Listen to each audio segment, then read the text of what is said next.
بسم اللہ الرحمن الرحیم. پڑھیے الصلاۃ والسلام علیک یا رسول اللہ وعلی آلک واصحابک یا حبیب اللہ. الصلاۃ والسلام علیک یا نبی اللہ وعلی آلک واصحابک یا نور اللہ. پیارے پیارے اسلامی بھائیوں، الحمدللہ رب کریم کا جتنا شکر ادا کریں وہ کم ہے کہ رب کریم نے ہمیں ایک بار پھر اپنے اور اپنے حبیب علیہ الصلوۃ والسلام کے ذکر کی محفل میں بیٹھنے کی سعادت بخشی ہے. جس خوشی کے موقع پر شادی خانہ آبادی کے سلسلے میں یہ محفل سجائی گئی ہے، رب کریم شادی کو خانہ آبادی فرمائے، زوجین کے درمیان، خاندانوں کے درمیان محبت، پیار اور الفت نصیب فرمائے. درود پاک پڑھنے کے بے شمار فضائل و برکات ہیں. بڑی پیاری حدیث پاک سرکار دو عالم علیہ الصلوۃ والسلام فرماتے ہیں، قیامت کے روز اللہ پاک کے عرش کے سوا کوئی سایہ نہ ہوگا. 3 شخص اللہ پاک کے عرش کے سائے میں ہوں گے. اب یہ 3 خوبصورت کیٹیگریز کون سی ہیں؟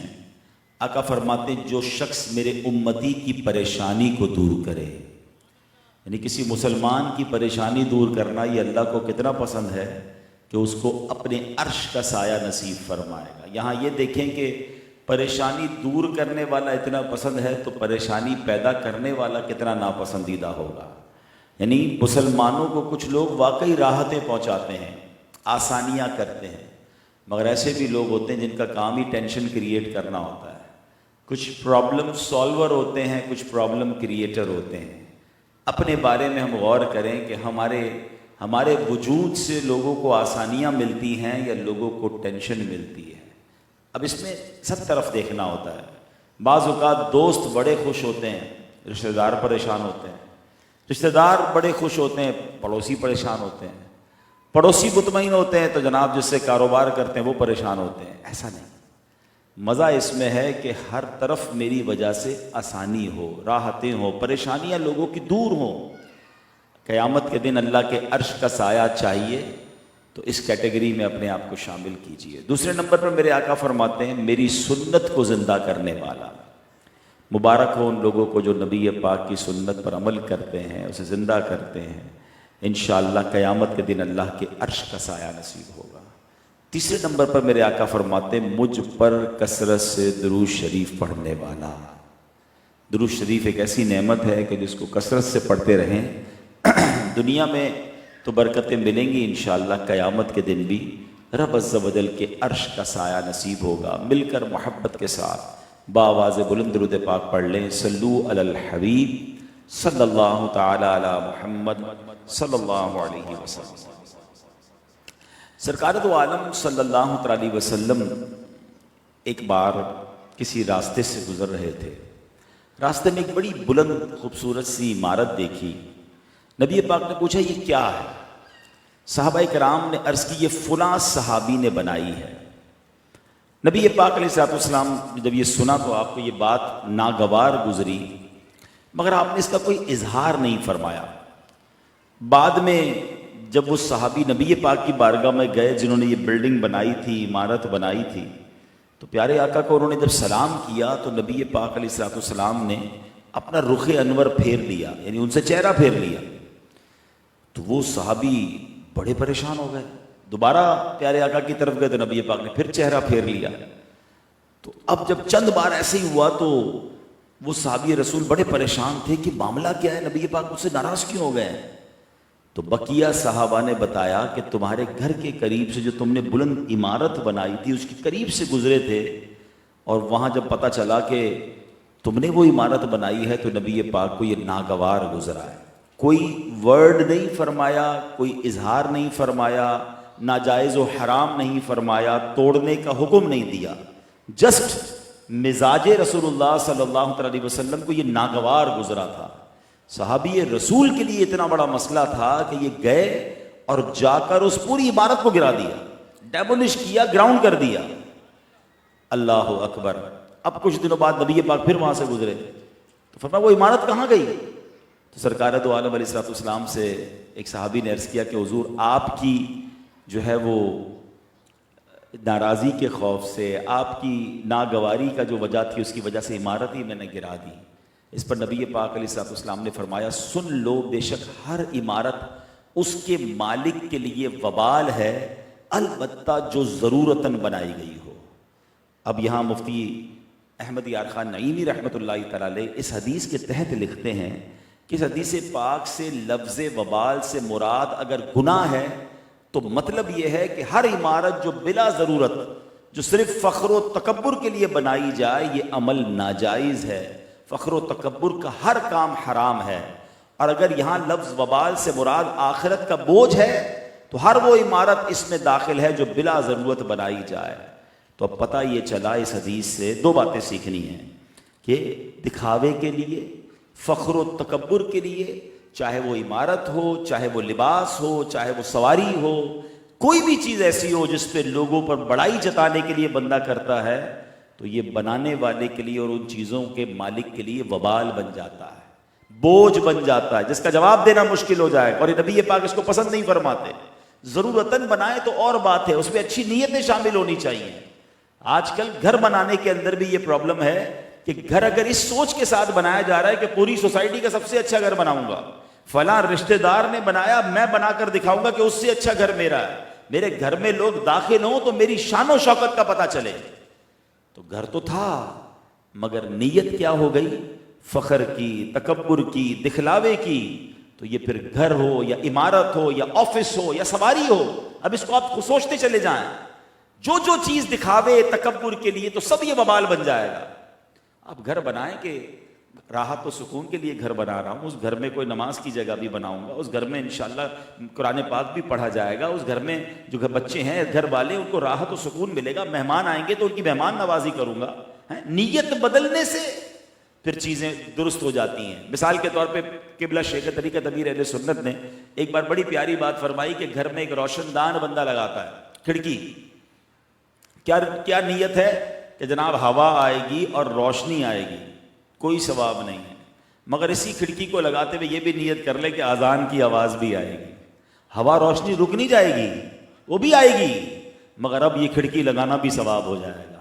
انما الاعمال بالنیات، اعمال کا دار و مدار نیتوں پر ہے۔ کبھی تکبر اور فخر کے لیے چیزیں نہیں لینی چاہیے کہ میں فلاں کو نیچا دکھاؤں، اچھی سواری نعمت ہے، آپ گاڑی لے، اچھی کس نے منع کی، لیکن اس لیے لے کہ میں بتاؤں لوگوں کہ میں کیسا ہوں اور میرے پاس کیا کر فر ہے، تو پھر تکبر کرنے والا رب کو پسند نہیں ہے۔ اللہ نیتوں کا اخلاص نصیب فرمائے۔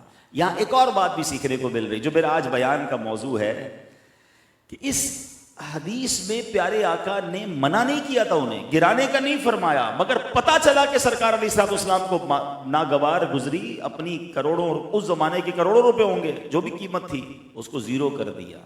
یہ صحابہ کرام کی نرالی ادائیں ہیں، مگر ہم کیا، آج میں وہ کچھ حدیثیں پیش کرنے جا رہا ہوں کہ جس میں نبی پاک نے صراحتاً، ڈیلیبریٹلی، کلیئرٹی کے ساتھ کچھ ایسی حدیثیں ارشاد فرمائی ہیں جس میں میرے آقا نے فرمایا وہ بندہ ہی ہم میں سے نہیں، ہماری جماعت سے اس کا کوئی تعلق نہیں، ہم سے رشتہ ہی کوئی نہیں اس کا، جو یہ کام کرے۔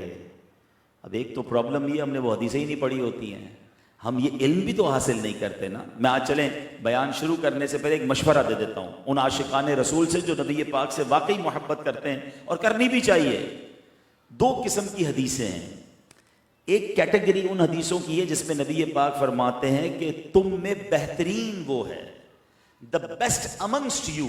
اس میں کئی حدیثیں ہیں جس میں پیارے آقا نے کچھ اعمال بتائے، جو ایسا کرے وہ تم میں بہترین ہے، جو ایسا کرے وہ تم میں بہترین ہے۔ سبحان اللہ، اگر میں ان کاموں کو کرنا شروع کر دوں اور میرے آقا مجھے بہترین فرمائیں تو اصل بہترین ہی وہ ہے جسے نبی پاک فرمائیں۔ ہم آپس میں لڑ رہے ہوتے ہیں کون بہترین ہے، بھائی اس سے پوچھو نا جو سب سے بہترین ہے۔ سارے اونچوں سے اونچا سمجھیے جسے ہے، اس اونچے سے اونچا ہمارا نبی، وہ فرما دے کون بہترین ہے، تو اصل بہترین تو وہ ہے۔ تو اس کی لسٹ ہونی چاہیے، ٹو ڈو لسٹ، جو کرنے والے کام ہیں کہ یار ان کو کسی طرح پکڑ لوں، آقا فرماتے بہترین یہ ہے۔ ایک حدیث پاک کی کیٹیگری وہ ہے جس میں سرکار دو عالم علیہ الصلوۃ والسلام نے فرمایا وہ ہم میں سے نہیں، جو یہ کرے وہ ہم میں سے نہیں۔ اس کی لسٹ بھی سامنے رکھیں، کہیں میں یہ تو نہیں کر رہا، تو یہ دو کیٹیگریز کو پڑھتے رہنا چاہیے. اب آپ کہیں جناب لاکھوں حدیثیں، ہزاروں حدیثیں، میں کہاں سے ڈھونڈوں؟ دعوت اسلامی والے صرف پرابلم بتاتے نہیں ہیں، سولوشن بھی ساتھ دیتے ہیں. الحمدللہ اللہ ہماری دعوت اسلامی کو سلامت رکھے. مکتبۃ المدینہ نے دو بڑی پیاری کتابیں شائع کر دی ہیں، چاہے تو نوٹ کر لیں. ایک کتاب کا نام ہے بہتر کون، اور ایک کتاب کا نام ہے ہم میں سے نہیں. یہ دونوں کتابیں آپ دعوت اسلامی کی ویب سائٹ dawatIslami.net سے ڈاؤن لوڈ بھی کر لیں، فری. ابھی چاہیں ابھی کر لیں. پیسے کمانے کے لیے نہیں بتا رہا ہوں کہ کتابیں خریدیں میں بیچنے آیا ہوں، ایسا کچھ نہیں. میں بتانے آیا ہوں کہ یہ ساری حدیثیں یہ دو کتابوں میں موجود ہیں. اچھا پھر پتہ کیا کریں، ایک دن بیٹھیں اس کی لسٹ بنا لیں، مختصر سی اس کی فہرست بن جائے گی کہ کون کون سے کام ہیں جو کرنے کے نہیں ہیں، کون سے ہیں جو کرنے کے ہیں. یقین کریں پیارے آقا راضی ہو جائیں گے تو رب بھی راضی ہو جائے گا. تو آج چونکہ اب میں ساری حدیثیں تو بیان نہیں کر سکتا، چلیں تم میں سے بہترین کون ہے اس میں سے ایک حدیث سنا دیتا ہوں. خیرکم من تعلم القرآن وعلمہ، تم میں بہترین وہ ہے جو قرآن سیکھے اور دوسروں کو سکھائے. اب میں چیک کروں میں اس میں ہوں کہ نہیں. قرآن پڑھ رہا ہوں، کسی کو سکھاتا ہوں نہیں تو شروع کر دیں، آج سے کل سے شروع کر دیں. ماشاءاللہ ہمارے مدرسۃ المدینہ بالغان مسجدوں میں رات کو لگتے ہیں، فجر کے بعد لگتے ہیں. چلے جائیں، قاری صاحب ہمیں بھی پڑھا رہے ہوتے ہیں، آپ کو اچھا پڑھانا آتا ہے آپ پڑھانا شروع کر دیں. بہترین بننا ہے نا، سرٹیفکیٹ لینا ہے نبی پاک سے. آقا راضی ہو گئے تو رب راضی ہو جائے گا. آن لائن پڑھنا شروع کر دیں، گھر میں پڑھانا شروع کر دیں. دعوت اسلامی کا مدرسوں کو چھوڑیں، اپنے گھر میں پڑھانا شروع کر دیں. مجھے نبی پاک کے بہترین لوگوں میں جو فرماتے اس میں شامل ہونا ہے. ٹھیک ہے، یہ میں نے ایک حدیث بتائی، ایسی بہت ساری ہیں. اب میں وہ حدیثیں دو تین بیان کرنے آیا ہوں جس میں نبی پاک نے فرمایا وہ کون لوگ ہیں جو تم میں سے، ہم میں سے ہی نہیں، جو یہ کام کرے. اب یہ پہلی حدیث جو ہے یہ بھی قرآن پاک سے ریلیٹڈ ہے. اللہ کے حبیب فرماتے ہیں لیس منا من لم یتغن بالقرآن، یعنی جو خوش الہانی سے قرآن نہ پڑھے وہ ہم میں سے نہیں. اب علماء کہتے ہیں یتغنا سے مراد کیا ہے؟ خوش الہانی اور اچھے لہجے سے پڑھنا. اس کا مطلب یہ نہیں جس کی آواز اچھی نہیں ہے وہ قرآن ہی پڑھنا چھوڑ دے، وہ جتنا بہتر پڑھ سکتا ہے. یعنی یہاں مخارج بھی ٹھیک ہوں، اچھا پڑھنے کی کوشش بھی کر رہا ہو، بے دلی سے نہیں خوش دلی سے پڑھنے کی کوشش کرے. اب یہ تو سچی بات ہے کہ ڈرانے والی حدیث ہے کہ خوش الہانی سے قرآن نہ پڑھے وہ ہم میں سے نہیں. تو جو قرآن ہی سرے سے نہ پڑھے اس کا کیا حال ہوگا؟ یہاں تو قرآن پڑھنے والا ہے مگر خوش الہانی سے نہیں پڑھ رہا ہے، اس کے بارے میں فرمایا جا رہا ہے. جو قرآن ہی نہیں پڑھتا ہے، قرآن کو ہاتھ ہی نہیں لگاتا، پورا سال ہی گھر میں قرآن پاک نہیں کھل رہا، موبائل فون اتنا استعمال اور قرآن کو چھوتا ہی نہیں ہے، بتائیے وہ کیسا ہوگا؟ ایک اور حدیث پاک ہے، نبی پاک فرماتے وہ دل ویران ہے جس میں کچھ قرآن نہیں ہے. بتائے نا میرے اور آپ کے سینے میں کتنا قرآن ہے صبح سے شام تک. اب تو موبائل فون بھی بتا دیتا ہے کہ آج آپ نے پورے دن میں کتنے گھنٹے یوز کیا ہے، اسکرین ٹائم جس کو کہتے ہیں. اتنی بار یہ سافٹ ویئر آپ نے اوپن کیا ہے. کبھی سوچا کہ یار اتنے گھنٹے موبائل کو، چند منٹ قرآن کو نہیں؟ میں نے کئی بار اپنے بیان میں جملہ کہا ہے کہ جب میں اور آپ دنیا سے جائیں گے نا سارے سافٹ ویئر آف لائن ہو جائیں گے، قرآن تھام لو، قرآن قبر میں بھی آن لائن ہوگا. حدیث پاک کا مضمون ہے نا کہ سورہ ملک پڑھنے والے کی سورہ ملک قبر میں شفاعت کرے گی، عذاب سے بچائے گی. قرآن قبر میں آ کے بچائے گا. مگر nobody have time to read Quran, even nobody have time to understand قرآن. قرآن پڑھنا ہے، درست پڑھنا ہے، اچھا پڑھنا ہے، خوش الہانی سے پڑھنا ہے، شوق سے پڑھنا ہے. یہ میری اور آپ کی ذمہ داری ہے. اب ہم غور کر لیں کہ ہم قرآن سے دور رہ کر کتنی اپنی زندگی کو ضائع کر رہے. ایک بار ایک صحابی رسول حضرت عبداللہ ابن مسعود کہیں سے جا رہے تھے تو آپ نے ایک گانے والے کو دیکھا، گویا تھا، آواز بہت اچھی تھی اس کی، وہ گانے گا رہا تھا. تو آپ نے فرمایا کاش یہ آواز قرآن کریم کے لیے استعمال ہوتی، اتنی اچھی آواز ہے، کاش یہ اس سے تلاوت کرتا. یہ کہہ کر آپ تو تشریف لے گئے. اس گویے کو کسی نے بتا دیا کہ یار صحابی رسول گزرے تھے تمہارے بارے میں ہی کہہ کر گئے. اس کو اتنی شرم آئی، اس کو جملہ اتنا پیارا لگا، سچی توبہ کی، حضرت عبداللہ ابن مسعود کے ساتھ رہنے لگا. کچھ ہی عرصے میں قرآن کریم کا عالم اور قاری بن گیا. یہی آرزو ہو جو تعلیم قرآن عام ہو جائے، ہر ایک پرچم سے اونچا پرچم اسلام. اچھا بزرگوں کا طریقہ بھی بڑا اچھا ہے. ہمارے یہاں بعض اوقات نا لڑنا جھگڑنا بد دعائیں دینا یہ بہت زیادہ. انہوں نے کیا کیا؟ بد دعا نہیں دی، دعا دی. آواز اچھی ہے، کاش قرآن پڑھنے لگ جائے. ایک اور بزرگ کے بارے میں آتا ہے، وہ کئی کشتی میں جا رہے تھے تو برابر سے ایک کشتی گزری جس میں لوگ ناچ گانے شراب الٹے سیدھے کام کر رہے تھے. تو لوگوں نے کہا حضرت دعا کریں یہ غرق ہو جائے, یہ کشتی والے غرق ہو جائیں. بزرگ نے فرمایا اللہ ان کو اس سے زیادہ خوشیاں عطا فرمائے. تو سارے لوگ حیران ہو گئے کہ یہ کیسی دعا کی ہے, یہ ناچ گانے کر رہے ہیں, شرابیں پی رہے ہیں, ہمیں تنگ کر رہے ہیں, اور آپ کہہ رہے ہیں اللہ اور خوشیاں نصیب فرمائے. تھوڑی دیر ہوئی تو جب یہ کشتی دونوں کنارے پہ لگی نا, وہ سارے لوگ آئے اور اس اللہ کے ولی کے ہاتھ پہ توبہ کی, اپنے گناہوں سے معافی مانگ لی. تو لوگوں نے کہا حضرت یہ کیا ہوا؟ کہ توبہ دعا قبول ہو گئی نا. کیسے قبول ہوئی؟ کہ اصلی خوشی کیا ہے؟ جنت کی خوشی ہے نا. میں نے دعا کی تھی اللہ اور اچھی خوشیاں دے, تو جنت کی خوشی تو جب ملے گی جب یہ توبہ کریں گے. تو یہ کیوں دعا کرنی برباد ہو جائیں؟ اللہ ان کو سے ہدایت دے دے. اللہ دیکھیں ہر چیز کے دو پہلو ہوتے ہیں. ہر معاملے میں نیگیٹیوٹی, لڑائی جھگڑا, فائٹ, اسلام اس بات کی بات نہیں ہمیں درس دیتا. ہم پیار سے بھی اپنی بات سمجھا سکتے ہیں, دعا کر کے سمجھا سکتے ہیں, دلیل سے سمجھا سکتے ہیں. لڑائی جھگڑا مناسب نہیں ہوا کرتا ہر معاملے میں. تو بہرحال تو یہاں کیا سیکھنے کو ملا کہ اچھی آواز ہے تو تلاوت قرآن کریں, خوش الہانی سے پڑھیں, اپنے بچوں کو سکھائیں. اچھا یہاں میں نے یہ دیکھا ہے کہ کئی ماں باپ اپنے بچوں کو حافظ بناتے ہیں, قرآن سکھاتے ہیں, اچھی بات ہے. میں بھی جاتا تقریباً روزی کہیں نہ کہیں جا رہے ہو تو کہتے ہیں ہمارے بچے نے اتنے پارے حفظ کر لیے, بچہ آپ کے مدرسے میں پڑھ رہا ہے. کبھی حفظ تکمیل کی محفل ہوتی ہے, مگر اس کے والد سے پوچھے بھائی آپ کو قرآن پڑھنا آتا ہے؟ نہیں آتا. یعنی لوگ اپنے بچے کو قرآن سکھا کر سمجھتے میری ذمہ داری پوری ہو گئی ہے, میرا بچہ آپ کے مدرسے میں پڑھ رہا ہے. آپ پڑھ رہے ہیں قرآن, سب نے پڑھنا ہے. بچہ پڑھ لے تو والد تھوڑی فارغ ہو جائے گا. آپ کا بچہ آپ کے بدلے کی نمازیں بھی نہیں پڑھ سکتا, نماز بھی آپ کو خود پڑھنی ہے. تو اگر بچہ نیک بن بھی رہا ہے تو والد کو بھی نیک بننا ہے, ماں کو بھی نیک بننا ہے, بھائی بہنوں کو بھی نیک بننا ہے. یہ یاد رکھیے گا. بہرحال ایک حدیث آپ نے سنی, ایک اور حدیث سنیے. آقا فرماتے فمن رغب عن سنتی فلیس منی, جس نے میری سنت سے بے رغبتی کی وہ مجھ سے نہیں.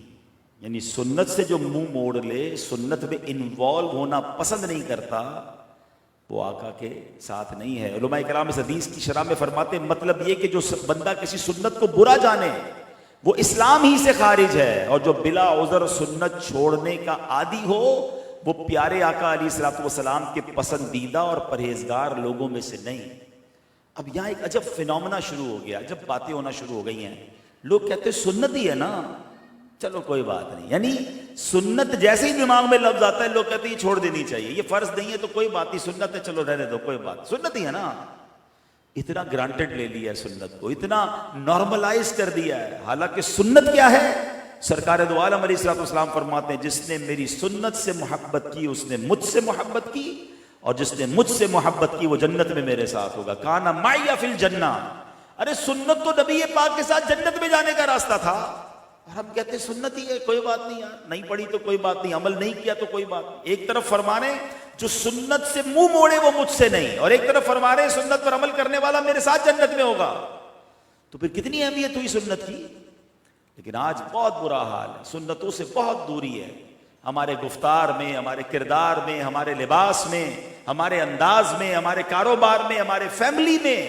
چیک تو کرو کتنی سنتیں. اور کچھ سنتیں تو ایسی ہیں جس پہ ٹائم بھی نہیں لگتا, کوئی ایکسٹرا کام نہیں کرنا پڑتا, لیکن بندہ کرتا چلا جائے. اگر ذہن بنا ہوا ہو, اب پانی پڑا ہوا ہے, سیدھے ہاتھ سے پیوں یا الٹے ہاتھ سے پیوں ایک ہی وقت لگے گا, کھڑے ہو کے پیوں یا بیٹھ کے پیوں ایک ہی ٹائم لگے گا, ایک سانس میں پیوں یا 3 سانس میں پیوں اتنا ہی ٹائم لگے گا. لیکن اگر ذہن بن جائے کہ مجھے پانی بھی پینا ہے تو نبی پاک کے طریقے پر پینا ہے, تو پیاس بھی بجھے گی اور سنت کا ثواب بھی ملے گا. لباس پہنتا ہوں الحمدللہ, سنت کے مطابق لباس پہنے, بہت خوبصورت لگتے ہیں آپ, کون منع کرتا ہے بس. لیکن یار نہیں فلاں آج کل تو فیشن چلا ہوا ہے نا. اب جو کسی کالے میلے گورے پیلے نے پہن لیا, اب ہمارے نوجوانوں کو وہی پہننا ہے. پہلے ہم سمجھتے تھے یار کسی کے کپڑے میں سوراخ ہو گیا تو عیب ہو گیا, اب سنا ہے پینٹیں خود ہی پھاڑ پھاڑ کے پہن رہے ہیں, اتنے سوراخ ہیں کہ سمجھ ہی نہیں آ رہے. بندہ کہے یہ کیا پہنا ہے, کہہ رہے نہیں وہ فلاں انگریز نے پہنا تھا, اب سارے وہی پہن رہے ہیں. پہلے ایک جگہ پھٹی ہوئی تو پتہ نہیں کتنی جگہ پتارے پھاڑ پھاڑ کے پہن رہے ہیں.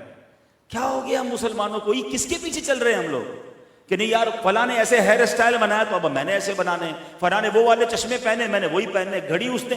اب قوم ہماری کس طرف چل پڑی ہے. یاد رکھیے میں نے اور آپ نے نبی علیہ الصلوۃ والسلام کا کلمہ پڑھا ہے, اور یاد رکھیے جو جس سے دنیا میں محبت کرتا ہے قیامت کے دن اس کے ساتھ اٹھایا جائے گا. یہ جتنے لوگ آئیڈیلائز کر رہے ہیں, میری بہنیں بھی مجھے سن رہی ہیں پردے میں, ہیں فلاں نے ایسے کپڑے پہن لیے اب عورتوں کو بھی وہی کپڑے پہننے, فلاں نے وہ زیور پہنے اسی کو فالو کرنا ہے. فلاں بے پردگی کا اسٹائل آ گیا, اسی کو اپنانا ہے.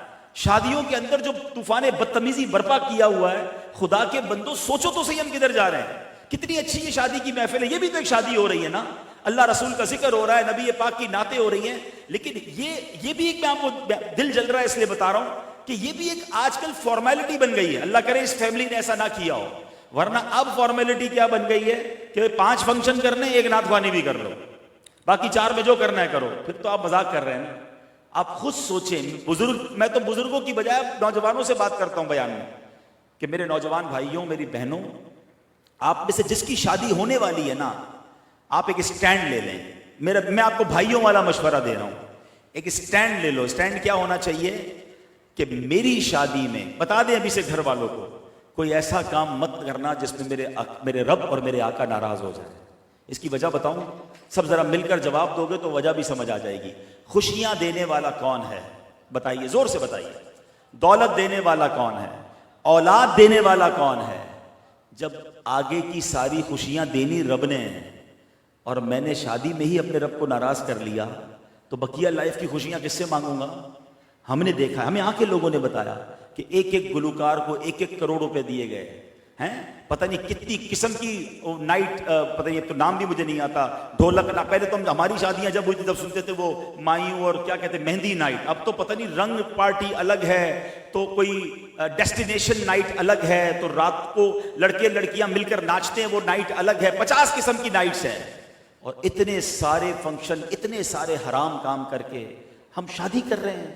اور کہتے ہیں بعد میں بچی خوش نہیں ہے سسرال میں جا کر, بچوں کی شادی ہو گئی, اولاد نہیں ہو رہی ہے, مولانا صاحب دعا کریں, بچے میرے خوش نہیں ہیں سسرال میں. آپ نے کیا کیا, رب کو کتنا ناراض کیا. میں آپ کو ایک عجیب سی بات, اللہ کرے سمجھ آ جائے میرے نوجوانوں کو, کیونکہ بزرگوں کو بعض اوقات سمجھ آتی ہے, بچوں کے آگے بے بس ہو جاتے ہیں. میں بچوں کو ڈائریکٹ بات کر رہا ہوں, اللہ کرے میرا یہ شارٹ کلپ نکال کر سارے نوجوانوں کو بھیجیے گا کہ میں آپ ڈائریکٹ بچوں سے بات کر رہا ہوں کہ مجھے ایک بات بتائیے, یہ کیسی خوشی ہے کہ میں راضی, میرے دوست راضی, میری فیملی راضی, اور جو خوشی دینے والا مالک ہے وہ ناراض. مجھے سچ بتاؤ, دل سے پوچھو, یہ خوشی ہے کیا؟ آگے خوشی نہیں چاہیے؟ خالی شادی کرنی ہے, فنکشن ہی دکھانا ہے لوگوں کو, آگے لائف نہیں گزارنی خوشیوں والی؟ خدا را یہ بے وقوفی چھوڑ دیجئے. اپنی خوشیوں میں دینے والے رب کو کیوں ناراض کر رہے ہیں؟ اچھا, یہ صرف ایک معاملہ نہیں ہے, آپ شیطان کی گیم دیکھیں. یہ شیطان نے بہت خطرناک سافٹ ویئر لانچ کیا ہے کہ whenever we try to celebrate anything, صرف شادی نہیں, جب بھی کوئی خوشی ہم مناتے ہیں, بچہ دینے والا رب ہے, اولاد رب دیتا ہے نا, اس کی پیدائش کی خوشی میں پارٹی کی, اللہ کو ناراض کیا. بچہ تھوڑا بڑا ہوا, برتھ ڈے آ گئی, اللہ کو ناراض کیا. اللہ نے نیا گھر دیا, نئے گھر کی دعوت کی, پارٹی کی, اللہ کو ناراض کیا. اللہ نے نیا کاروبار دیا, اپنے کاروبار کا افتتاحی فنکشن رکھا, اوپننگ سیریمنی رکھی, اس میں بھی رب کو ناراض کیا. مجھے بتاؤ تو صحیح, کر کیا رہے ہیں ہم؟ اللہ دیے جا رہا ہے, ہم اسی کو ناراض کیے جا رہے ہیں. اور پھر جب وہ چھین لیتا ہے, جب نعمت عذاب بن جاتی ہے, جب زوال نعمت آ جاتا ہے, جب کاروبار ٹھپ ہو جاتا ہے, جب فیملی میں لڑائی ہو جاتی ہے, پھر جاتے ہیں مولانا صاحب کے پاس, دعا کریں, کوئی تعویذ دے دیں. بھئی تم نے کسر کون سی چھوڑی؟ مجھے بتائے نا. یہ عقل بندی ہے کہ رب دیے جا رہا ہے, ہر خوشی میں اللہ کو ناراض. میرے نوجوانوں, آج ایک فارمولہ لے جاؤ, خدا کی قسم اللہ کی رحمت سے خوش رہو گے کہ میں آج کے بعد ایسی خوشی نہیں مناؤں گا جس میں میرا رب ناراض ہو جائے. میں ہمیشہ ایسی خوشی مناؤں گا کہ میں بھی راضی, میرے گھر والے بھی راضی, اور نعمت دینے والا میرا رب بھی راضی. آپ دیکھو پھر آپ کی خوشیاں کیسی بڑھتی ہیں. اللہ نے قرآن میں وعدہ کیا ہے, لَإِن شَكَرْتُمْ لَأَزِيدَنَّكُمْ, تم میرا شکر ادا کرو میں تمہیں اور عطا کروں گا. تو کرے نا. ہونا کیا چاہیے؟ اللہ عطائیں بڑھائے, ہم صدقے بڑھائیں, ہم سجدے بڑھائیں, ہم خیرات بڑھائیں, ہم شکر بڑھائیں. مگر ہو کیا رہا ہے؟ وہ عطائیں بڑھاتا ہے, ہم خطائیں بڑھاتے ہیں. وہ اور نوازتا ہے, ہم اسے اور ناراض کر رہے ہیں. ایسا نہ کرو, یہ تباہی کا راستہ ہے. حضرت حسن بصری فرماتے ہیں کہ رب جب ناراض ہوتا ہے, نعمتوں کا شکر ادا نہیں کیا جاتا, وہی نعمتیں عذاب بنا دی جاتی ہیں. اب آپ کہیں نعمت عذاب کیسے ہو جاتی ہے؟ ہاں ہم نے دیکھا, آپ نے بھی دیکھا ہے. پیسہ عذاب بن جاتا ہے. پیسہ تو نعمت تھی, مگر کچھ لوگوں کا مال ہی ان کے لیے عذاب بنا ہوا ہوتا ہے. ان کی جان کو خطرہ ہوتا ہے, ان کو کڈنیپنگ کا خوف ہو جاتا ہے, ان کا کوئی پیسے لے جاتا ہے, وہ خود بیمار ہو جاتے ہیں. عجیب عجیب ان کے ساتھ معاملات چل رہے ہوتے ہیں. بندہ کہتا ہے یہ پیسے والا نہ ہوتا تو کتنا سکھ میں تھا، وہ پیسہ ہی عذاب بن گیا اس کے لیے، باقی پیسہ نعمت تھا۔ اولاد عذاب بن جاتی ہے، اولاد تو بڑی نعمت ہے نا، مگر کیا ایسی اولاد کے بارے میں نہیں سنا کہ ماں باپ کو مار کے گھر سے نکال دیتی ہے؟ یہ اولاد عذاب کیسے بن گئی، پیسہ عذاب کیسے بن گیا، بیوی عذاب کیسے بن گئی؟ شادی کے بعد لوگوں کے جھگڑے ایسے ہوتے، بندہ کہتا ہے نہیں کرتا تو اچھا تھا۔ سب کے ساتھ نہیں ہوتا، چند کے ساتھ ہوتا ہے۔ کیوں؟ چیک کرو کہیں ناشکری تو نہیں کی، اللہ نے نعمتی عذاب تو نہیں بنا دی۔ تو کاش یہ بات آج سیکھ جائیں، آپ بھی سیکھ جائیں، میری بہنیں بھی سیکھیں۔ چند لوگوں کو صرف خوش کرنا ہوتا ہے۔ یہ کیوں ہوتے ہیں فنکشنز، یہ کیوں ہوتے ہیں حرام کام؟ یار دوست کہیں گے ذرا ہماری شادی بھی زبردست قسم کی ہوئی، ذرا فنکشن ہوئے، پکچر چلیں گی، ویڈیو چلیں گی، لوگ راضی ہوں گے۔ چند لوگوں کو راضی کرنے کے لیے زندگی بھر کا وبال لے رہے ہو یار۔ میں پرسوں کی بات بتاتا ہوں، میں اپنے گھر کی چھت پہ رات کو دیر سے واک کر رہا تھا، تو میں نے دیکھا ہمارے تھوڑا سا پیچھے رات کے 2:30 بجے تھے یا 3 بجے تھے، اب یقین کریں اتنی شدید آتش بازی ہوئی، بس سمجھ آ گئی رات 3 بجے کون آتش بازی کرتا ہے، کوئی بارات آئی ہوگی۔ میں سوچنے لگا یار ان کو اچھا لگ رہا ہے، اس بلڈنگ اطراف میں رہنے والے لوگوں کی نیند کا کیا عالم ہوا ہوگا؟ کوئی بزرگ گھبرا کے اٹھ گئے ہوں گے، کوئی بچہ ڈر کے اٹھ گیا ہوگا، کسی کو بڑی مشکل سے نیند کی ٹیبلٹ کھا کر نیند آئی ہوگی، یہ خوش ہو رہے اور لوگ ان کے لیے کتنی بددعائیں، کتنا دل دکھ رہا ہوگا لوگوں کا۔ یہ کون سی خوشی ہے یار؟ یہ عقل کدھر چلی گئی ہے کہ ہم لوگوں کی نیندیں برباد کر کے، حقوق العباد پامال کر کے ہم کہہ رہے ہیں میرے بچے کی شادی ہے؟ وہ بچے کو کیسے خوشیاں ملیں گی؟ ہم کیوں نہیں سمجھتے؟ تو بہرحال اللہ کرے، آپ کو شاید فیل ہو رہا ہوگا میں زیادہ جذباتی ہو رہا ہوں، میں اپنا سمجھ کے نوجوانوں سے بات کر رہا ہوں کہ خدا را اپنی آخرت برباد نہ کرو، اپنی خوشیاں برباد نہ کرو۔ اگر تو یہ تمہارا ایمان ہے کہ خوشیاں دینے والا رب ہے اور یہی ایمان ہونا چاہیے، تو جب جب وہ خوشیاں دے اس کو راضی کرو، اس کو ناراض نہ کرو۔ اور آپ نے سنا فمن رغب عن سنتی فلیس منی، جس نے میری سنت سے منہ موڑا وہ ہم سے نہیں۔ تو یہ سنت نہیں ہے شادی کا یہ انداز، سنت نہیں ہے یہ اس طرح آتش بازی کرنا اور ناچ گانے کرنا، یہ تو حرام کام ہے۔ ہم پہلے معاذ اللہ بولنا نہیں چاہیے، مگر یہ بزرگ بیٹھے ہیں، جب ہماری شادیاں ہوئی، پرانی بات کر رہا ہوں 25-30 سال پہلے، تو جو غلط قسم کے لوگ ہوتے تھے نا، وہ ناچنے والیاں بلواتے تھے اور لوگ اس کو بہت برا سمجھتے تھے کہ یار فلاں کی شادی میں ناچنے والیاں آئی تھیں، اوہو اتنے برے لوگ ہیں۔ اور اب سنا ہے کہ باقاعدہ گھر والی لڑکیاں اور لڑکے مل کر ناچتے ہیں، پورا سٹیج بنایا جاتا ہے اور اس کی، اچھا یہ بھی غلط حرام تھا، ہمیں تو نہیں پتا تھا نا، مگر پبلک کو کیسے پتا چلا کہ اس شادی کے اس ناچنے کی ویڈیو سوشل میڈیا پہ ڈالی جا رہی ہے کہ ذرا دیکھیں ہماری شادی میں کیسا ناچ گانا ہوا تھا، یعنی میری بہن میرے گھر والے کس طرح ناچے ذرا آپ بھی دیکھیں۔ اور اس کے اچھا پھر اس پہ یہ بھی پراؤڈ کیا جاتا ہے کہ اتنے ملین ویوز آ گئے ہمارے ناچ کے۔ استغفر اللہ ربی من کل ذنب واتوب، کدھر جا رہے ہیں ہم؟ یہ وہ ویڈیوز ہیں، اگر یہ باقی رہی اور آپ مر گئے تو مرنے کے بعد بھی مار پڑتی رہے گی، کیونکہ لوگ دیکھتے رہیں گے اور قبر میں گناہ جاریہ کا عذاب ملتا رہے گا۔ نہ باپ سوچ رہا ہے، نہ ماں سوچ رہی ہے۔ پیسہ اس لیے رب نے دیا تھا کہ یوں برباد کیا جائے، یوں لٹایا جائے، ارے اور بھی طریقے تھے پیسے خرچ کرنے کے۔ ہمارے خاندان میں ایک صاحب ہیں، اللہ نے ان کو بہت نوازا، ان کے بچے کی شادی ہوئی، میں نے دیکھا بڑا سمپل سا ایک پروگرام رکھا، کھانا کھلایا، شادی ختم۔ میں نے کہا ماشاءاللہ آپ نے بڑا اچھا کیا۔ کہتے ہیں بھائی میں بھی کروڑوں روپے خرچ کر سکتا ہوں، مگر میں نے ایک فارمولہ شروع سے بنایا ہے، جب بھی میرے کسی بچے کی شادی ہوتی ہے میں 2 غریب جوڑوں کی بھی شادیاں کروا دیتا ہوں، اسی پیسوں کو بچا کر، بڑے بڑے فنکشن نہیں کرتا، 2 شادیاں بچوں کی کرواتا ہوں اور ان بچوں کو کہتا ہوں میرے اس بچے کے لیے دعا کرتے رہنا۔ وہ اس جوڑے کے لیے دعا کرتے رہتے ہیں، وہ بھی خوشحال رہتے ہیں، میری اولاد بھی خوشحال رہتی ہے۔ بیوٹیفل وے، کتنا اچھا طریقہ ہے، پیسے بھی خرچ کیے، دعاؤں کا دروازہ بھی کھل گیا۔ لیکن کاش یہ بات سمجھ آ جائے کہ تفاخر، تکبر، دکھاوا، آپ 50,000 روپے پر ہیڈ کا کھانا کھلا دو نا، جس نے بات کرنی ہے اس نے باہر جا کے پھر بھی بات ہی کرنی ہے، آپ مہمانوں کو خوش نہیں کر سکتے۔ آپ سمپل رہیں، اللہ نے دیا ہے کھلائیں، میں نہیں کہتا اچھا کھانا نہ کھلائیں، اچھی نیتوں کے ساتھ کھلائیں۔ اللہ کو ناراض کرنے والا کام یہ ناچ گانے، ڈول تماشے، آتش بازی، بے حیائی، بے پردگی سب حرام ہے۔ تو آج اب تو سنا ہے جوا نائٹ الگ ہو رہی ہے، مطلب میں تو کبھی کبھی حیران ہو جاتا ہوں کہ اچھا ہر گزرنے والے دن کے ساتھ کوئی نیا چیز ایڈ کرتے جا رہے ہیں، کوئی بولنے والا نہیں ہے کہ ہم مسلمان ہیں، یہ کس طرف جا رہے ہیں ہم لوگ۔ اللہ پاک ہم سب کو عقل سلیم عطا فرمائے۔ آخری ایک حدیث بیان کر دیتا ہوں، باتیں تو بہت ساری ہیں۔ سرکار دو عالم علیہ الصلوۃ والسلام فرماتے ہیں جو اپنے پڑوسی کا حق ضائع کرے وہ ہم میں سے نہیں۔ اب اتنا امپورٹنٹ ہے پڑوسی کہ پڑوسی راضی ہے تو رب راضی ہے، پڑوسی ناراض تو رب ناراض۔ آج کسی کو پتہ ہی نہیں ہے پڑوس میں رہتا کون ہے، اور رہتا ہے تو بلے نہ رہے بھائی، اس کا بیڑا غرق ہوتا ہو تو ہو جائے، ہماری گاڑی اس کی گیٹ کے آگے کھڑی ہو جائے، میں کوئی ٹینشن نہیں، ہمارا کچرا اس کے گھر کے اندر جا رہا ہے کوئی پرابلم نہیں، ہمارا شور اسے سونے نہیں دے رہا کوئی ٹینشن نہیں. ہم بعض اوقات بیچارہ آ کے کہتا بھی ہے بھائی اوپر آپ رہتے ہیں نیچے میں رہتا ہوں، آپ کے شور کی وجہ سے بچے نہیں سوتے، بھائی اپنا انتظام خود کرو، ہمارا اپنا گھر ہے ہم جو چاہے کریں. نہیں، پڑوسی کے حقوق. ایک بار نبی پاک علیہ الصلوۃ والسلام پڑوسیوں کے حقوق بیان کر رہے تھے، صحابہ نے کہا ہمیں لگا اتنے حقوق بیان کر رہے ہیں وراثت میں بھی حصہ بیان کر دیں گے، اتنے حقوق ہیں. ایک بار پیارے آقا علیہ الصلوۃ والسلام کی بارگاہ میں امام بخاری نے یہ حدیث نقل کی ہے کہ ایک عورت کے بارے میں بتایا کہ حضور ساری رات عبادت کرتی ہے، روزے رکھتی ہے، نیک ہے، صدقہ خیرات بھی کرتی ہے، مگر اس کی زبان سے پڑوسی محفوظ نہیں ہے، پڑوسی تکلیف میں ہے. آقا علیہ الصلوۃ والسلام نے فرمایا لا خیر فیہا، اس میں کوئی بھلائی نہیں ہے، ہی من اہل النار، وہ جہنمیوں میں سے ہے. میری بہنیں بھی غور سے سنیں، اے نماز پڑھنے والوں، روزہ رکھنے والوں، حج کرنے والوں، صدقہ دینے والوں سنو، یہ عورت بھی سب کرتی تھی. پڑوسی مطمئن نہیں تھے، پڑوسی اس کی زبان سے تکلیف میں، آقا فرمایا جہنمیوں میں سے. ایک عورت کا ذکر کیا، حضور زیادہ صدقہ خیرات نہیں کرتی، نفلی عبادت بھی نہیں کرتی، بس فرض پڑھتی ہے، مگر حضور اس کی اور جو پڑوسی ہے نا وہ پڑوسی اس سے خوش ہیں، کسی کو تکلیف نہیں پہنچاتی ہے. ارشاد فرمایا من اہل الجنہ، وہ جنتیوں میں سے ہے. حقوق العباد کو سمجھے نہیں ہم نے کہا نمازیں ہی پڑھنی ہے، روزے ہی رکھنے ہیں. میں خدا نہ خواستہ نہیں کہہ رہا نمازیں روزے حج نہ، وہ ضروری ہیں، مگر حقوق العباد بھی ضروری ہے، وہ زیادہ سینسٹیو ہے.